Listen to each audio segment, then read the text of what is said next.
Romain Vidal se réveille dans les bras d'Émilie. Il rejoint Sylvia au salon qui met fin en douceur à leur relation parce qu'ils n'ont aucun point commun. Ils restent amis. Un peu plus tard, Fanny range le bazar laissé par ses colocataires quand elle croise Romain en caleçon. Il lui avoue avoir passé la nuit avec Sylvia et Émilie mais Fanny l'interrompt. Elle n'en a que faire de ces histoires et lui signifie qu'elle a juste envie de se sentir chez elle dans le salon. Betty porte plainte. Léa insiste auprès de Betty pour qu'elle porte plainte contre Kylian. Betty estime ne pas avoir besoin de la police pour résoudre ses problèmes et soutient à Léa que Kylian n'est pas méchant.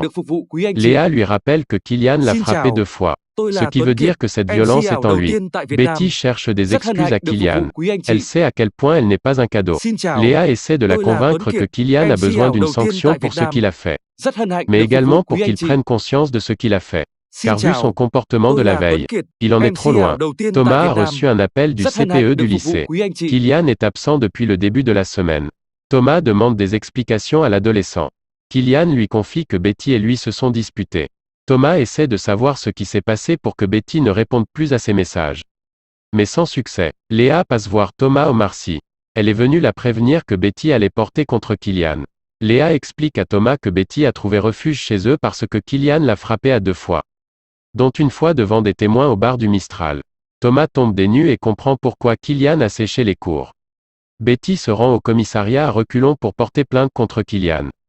Jean-Paul a expliqué la situation à Ariane qui a tenu à prendre la déposition de la jeune fille. Ariane explique à Betty qu'il est nécessaire de porter plainte et que contrairement aux idées reçues, cela ne mène pas à rien. Elle lui explique ensuite que si toutes les femmes battues portaient plainte, tous les hommes qui ont frappé réfléchiront à 2 fois avant de frapper à nouveau.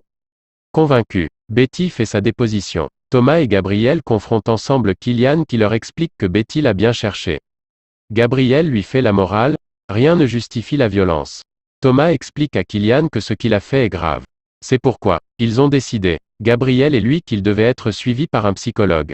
L'adolescent se braque. Jacob se réveille. Patrick Nebou annonce à Laetitia et Emma une heureuse nouvelle. Kevin et Camille ont été retrouvés sains et saufs et vont être rapatriés à Marseille. Laetitia et Emma sont soulagées. Le lendemain, Kevin et Camille retrouvent leurs proches au commissariat du Mistral. Ariane interrompt leur retrouvailles parce qu'ils doivent être interrogés. Kevin peut rentrer très vite chez lui. Mais Camille doit rester pour répondre encore à des questions. La police a des doutes sur elle et se demande si elle était une complice ou une victime de Jacob. En sortant du commissariat, Kevin croise Emma. Elle a remarqué que lui et sa sœur se tenaient par la main à leur arrivée au commissariat. Emma demande à Kevin quels sont ses sentiments à l'égard de sa sœur. Kevin lui avoue être un peu perdu.